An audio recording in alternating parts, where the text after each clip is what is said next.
Hello student, देखिएगा हमारे पास mathematics subject है, नंबर सिस्टम इसका टॉपिक है। इसमें मैंने आपको जो पिछली वीडियोस में जो बताए थे उनसे ही रिलेटेड थोड़ा सा चेंज है। आज के टॉपिक में हमारे पास यहाँ कुछ टर्म दी होंगी, उनके बीच में आपस में रिलेशन क्या है, जैसे कि डिविजर है, डिविडेंड है, क्वोटिएंट है और रिमाइंडर है। यानी भाज्य, भाजक, भागफल और शेषफल के बीच में क्या रिलेशन है और इस पर आधारित प्रश्न क्या हैं, उनके बारे में पढ़ना चाहेंगे। और ये कंपटीशन में बहुत आते हैं और इनको करने में कई कठिनाई भी आती है बच्चों को कि ये समझ में नहीं आता है कि हम करें क्या इसका, ठीक है ना। तो इसके बारे में आपको समझाना चाह रहा हूँ। तो आपसे मेरी एक रिक्वेस्ट है कि मेरे इस चैनल को ज़्यादा से ज़्यादा सब्सक्राइब करें और अपने दोस्तों को भी आगे भी बताएं, ताकि वो भी इस लॉकडाउन में घर बैठे हैं तो इस चीज़ का पूरा फ़ायदा उठाएं और आप भी इसे लाइक करें, ठीक है। अगर आप हौसला बढ़ाएंगे तो निश्चित है कि मैं आपको अच्छी अच्छी चीज़ें भी इसमें आसानी से आपको बताने की पूरी कोशिश करूंगा। ओके, नेक्स्ट समझते हैं हम यहाँ पर कि हमारे पास एक तो होता है डिवीजर, यानी भाजक। दूसरा होता है डिविडेंड, ये होता है भाज्य। और एक होता है क्वोटिएंट, ये होता है भागफल। और एक होता है रिमाइंडर, ये होता है शेषफल।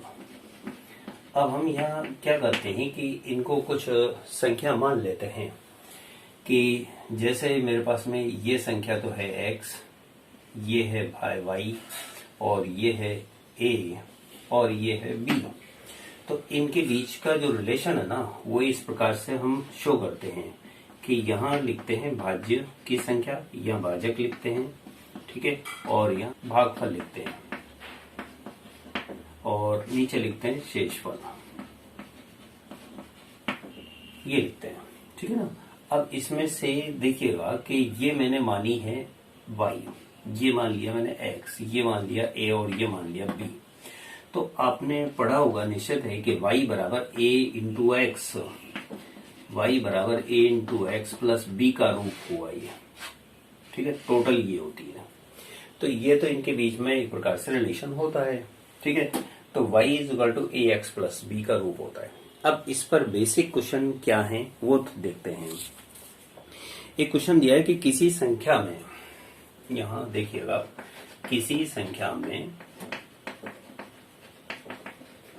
121 का भाग देने पर शेषफल 25 प्राप्त होता है। शेषफल 25 प्राप्त होता है। तब इसी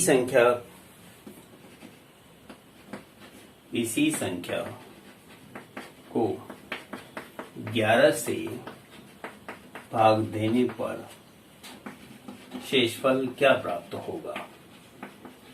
शेषफल क्या प्राप्त होगा? आर.डी. शर्मा की बुक में भी इस टाइप से बहुत सारे क्वेश्चन हमको दिए हुए हैं। तो इन न्यूमेरिकल थ्योरेटिकल क्वेश्चनों को थोड़ा सा पढ़ने में बच्चों को कठिनाई भी होती है और ये आते भी बहुत हैं। अब यहाँ किसी संख्या में 121 का भाग दिया जाए, जैसे कि सपोज करो मैंने x मान ली और 121 का भाग दूंगा, तो मेरे पास में यहाँ जो शेषफल है ना, यानी b वाली वैल्यू, अब b वाली जो वैल्यू है वो मेरे पास में यहाँ b वाली वैल्यू ये बता रहा है शेषफल 25 आता है, ये 25 बता रहा है, ठीक है। फिर कहता है इसी संख्या में 11 का भाग देने पर शेषफल b बराबर क्या आएगा, ये पूछ रहा है हमसे, यही पूछा ना। अब आप इधर के पक्ष को देखेंगे कि इधर की साइड को, कि ये दोनों इक्वल, मतलब इक्वल फॉर्म में है, तो ऊपर की टर्म तो सिमिलर है, नीचे की टर्म ही तो डिफरेंट है। अब क्या आपको 121 और 11 में कोई अंतर समझ में आ रहा है कि इनमें क्या रिलेशन हो सकता है?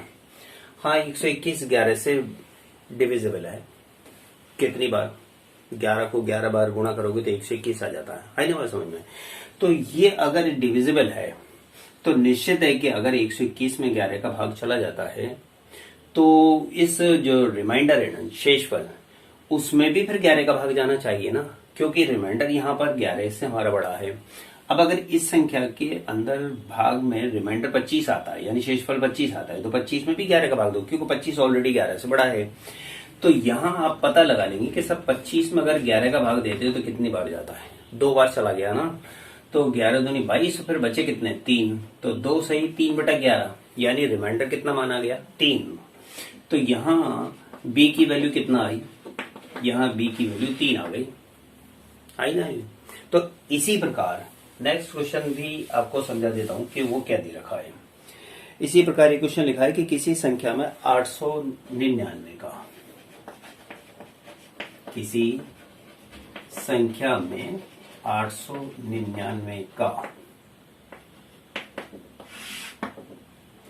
भाग देने पर शेष 63 प्राप्त होता है, शेष 63 प्राप्त होता है, ठीक है। तब इसी संख्या में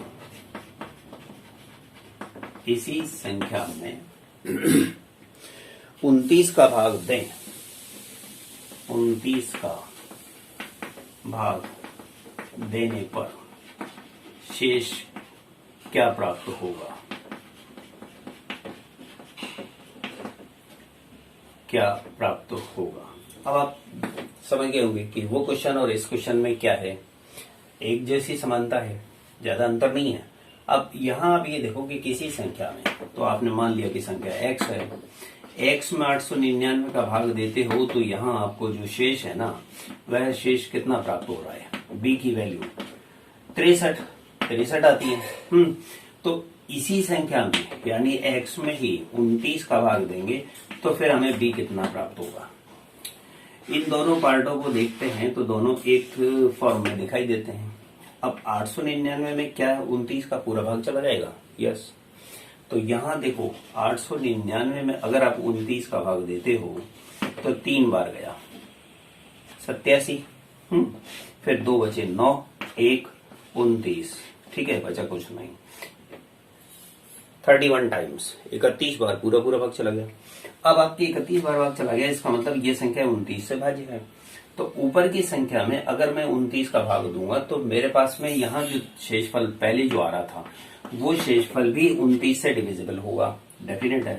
तो 63/29 करके देखो ना, तो 63/29 का मतलब है आप 63 में अलग से 29 का भाग देख लो। तो 2 बार अगर भाग दिया तो कितनी बार जाता है, 9 दूनी 18, 2 दूनी 4 और 1 5 58, बचा कितना 5, बचा कितना 5 बचा ना। तो यहाँ आपके पास में ये कहलाएगा 2 सही 5/29। इसका मतलब b की वैल्यू यहाँ क्या कहलाई, ये 5, b की वैल्यू कितना हुई। तो अगर किसी संख्या में 899 का भाग देते हैं तो शेषफल 63 आता है, उसी में 29 का भाग देंगे तो शेषफल अब कितना आया, 5 आ गया ना। तो ये तरीका आसान है कि इस तरह से हम निकाल सकते हैं। एक क्वेश्चन और देखिए कि जैसे आपको अभी क्लियर हो जाएगा कि हाँ इसी टाइप के क्वेश्चन है ये। अब भाज्य जब किसी संख्या को 56 से भाग देते हैं, यानी संख्या में 56 का भाग देते हैं, तब ये क्वेश्चन नंबर 3 में बता रहा हूँ। क्वेश्चन नंबर 3 में 56 से भाग देने पर शेषफल 29 आता है। शेष कितना आता है 29। उसी संख्या को 8 से भाग देने पर शेष कितना आएगा, अब बताओ। तो आसानी से आप बता सकते हो, मेरे को बताने की इतनी जरूरत नहीं है, आप भी समझ गए इतना आसानी से कि x में 56 का भाग दिया 29 आ रहा है और यहाँ x में 8 का भाग दिया तो शेष कितना आएगा। अब आपको ये इधर के पार्ट की कंपेयर कर लोगे 56 और 8 में क्या होगा।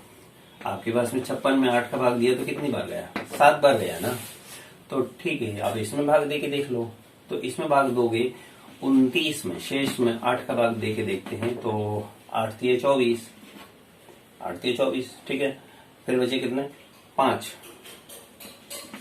24 और 5 29 होते हैं, अब 8, तो यहाँ 5 रिमाइंडर कहलाया। तो शेष कितना आएगा यहाँ पर, यहाँ b की वैल्यू 5 कहलाएगी। यहाँ बी की वैल्यू कितना निकलेगी 5। तो इस तरह से हमारे को ये क्वेश्चन अगर आपके कंपटीशन में आपके आते हैं तो इन्हें आप कर सकते हो। ये भी जैसा कि 2007 में आ चुका था, इससे पहले वाला जो क्वेश्चन बताया था वो मैंने 2000 में आ चुका था, 1999 में भी आ गया। ये क्वेश्चन कई बार आ भी जाते हैं। इसी टाइप से एक क्वेश्चन आप देखिएगा, अगर भाज्य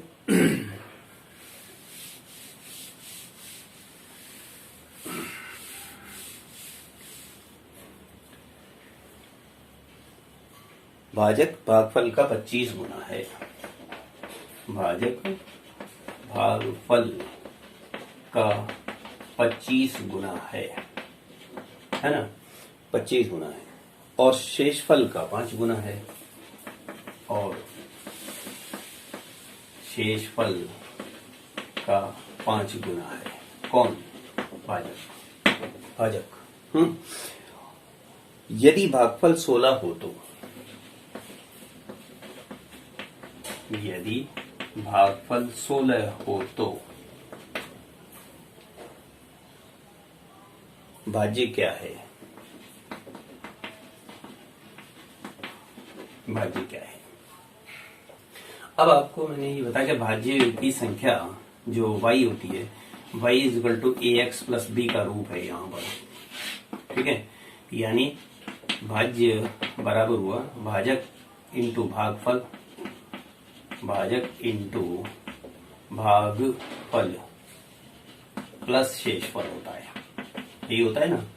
अब इसके आधार पर आपको ये कह रहा था कि भाजक भागफल का 25 गुना है, भाजक कौन है? x। तो प्रश्नानुसार यहाँ हम ये समझेंगे कि प्रश्नानुसार अगर x a का, ये x है, ये आपके a है, शेषफल आपके लिए b का काम कर रहा है, तो x यानी x जो है वो a का 25 गुना है, तो 25 इंटू a कहलाएगा ये भाजक भागफल का 25 गुना। तो यानी x की संख्या a का 25 गुना हुई। फिर दूसरी बार में हम यहाँ ये समझेंगे कि शेषफल जो दे रखा है ये शेषफल का 5 गुना है, यही संख्या x is equal to 5 into b। अब इसने साथ में वहां हमको भागफल 16 दिया है, भागफल क्या दिया है? 16। नेक्स्ट लाइन पढ़ते हैं तो भागफल 16 दे रखा है, तो a की वैल्यू इसने हमको दे दी है यहाँ पर 16, a की वैल्यू दे दी ना, तो आप x तो निकाल ही सकते हो ना। तो ठीक है, अब यहाँ पर इसमें हम रखते हैं तो सब x बराबर आ जाएगा 25 इंटू 16। 25 इंटू 16 कितना होता है? 16 पंजे 80, 8, 16 दूनी 32 और 8 40, 400। अब आपसे ये 400 अगर निकल आया तो निश्चित है कि आप भी इसमें b का मान भी पता लगा सकते हो कि चूंकि ये कह रहा था x बराबर 5b, तो यहाँ आप लिखोगे 400 बराबर 5b, तो b का मान कितना हुआ? 400 में 5 का डिवाइड कर लीजिएगा तो 80 आ जाएगा। b की वैल्यू कितना आ गई? 80 आ गई। आपने निकाल लिया, x भी निकाल लिया, b भी निकाल लिया, और a आपको ऑलरेडी दे ही रखा है। तो क्या आप यहाँ तीनों मान रख के y नहीं निकाल सकते? हाँ, तो a का मान तो कितना था? 16। x का मान कितना निकला है हमारे पास? 400। ठीक है भाई, a का मान तो 16, x का मान 400 प्लस b कितना है यहाँ पर? 80। तो इससे गुणा करो, 16 चौकी 64 और प्लस 80, तो 6480। ठीक है, तो ये इस प्रकार से हम यह भाज्य की संख्या को यानी डिविडेंड की संख्या को निकाल सकते हैं। तो ये आपका जो क्वेश्चन दे रखा होता है ना, उसके प्रोसेस के अनुसार निकाला जाता है। तो ये निकालने का तरीका है, आपको समझ में आया होगा। तो मेरा आपसे एक ही रिक्वेस्ट है कि आप इस चैनल को ज़्यादा से ज़्यादा सब्सक्राइब करें, ठीक है ना। और अगर लाइक करेंगे तो निश्चित है कि मैं आपको इसमें बताने की पूरी कोशिश करूंगा।